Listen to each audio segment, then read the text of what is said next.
So cabbage is on sale. That's neat. Let's make some sauerkraut. And yes, I read about you guys in the comments about how fast I was going in the previous videos. So we're going to slow this down a little bit. We're going to peel and save some of the outer leaves and trim up the rest of the cabbage. They aren't the prettiest in the world, but a deal's a deal. I'm going to go ahead and quarter and then core these. Why do I take the cores out? Well, mainly because they're kind of bitter. I'm using a knife here because the mandolin that I used to have, well, let's just say it decided to go all bitey McBiteface on me. So there's that. Yes, I have seen people use a vegetable peeler, but this takes way too long for me. But it's so pretty. Now pay attention here. For every pound of trimmed vegetable matter, you're going to need about 6 grams of salt. Minimum. And if you're supercalifragilisticexpialidocious paranoid, add some.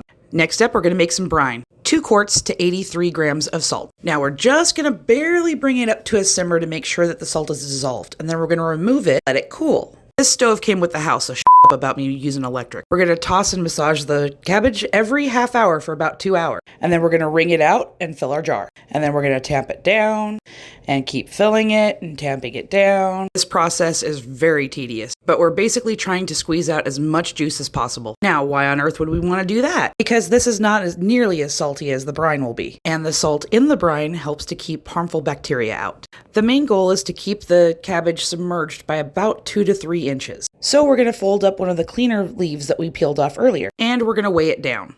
And yes, my husband finally broke down and bought me something proper. You can cover this with plastic wrap and a ring. This is mainly to keep dust and stuff out of it. We'll have to check on that daily. Or you can use a coffee filter and a rubber band.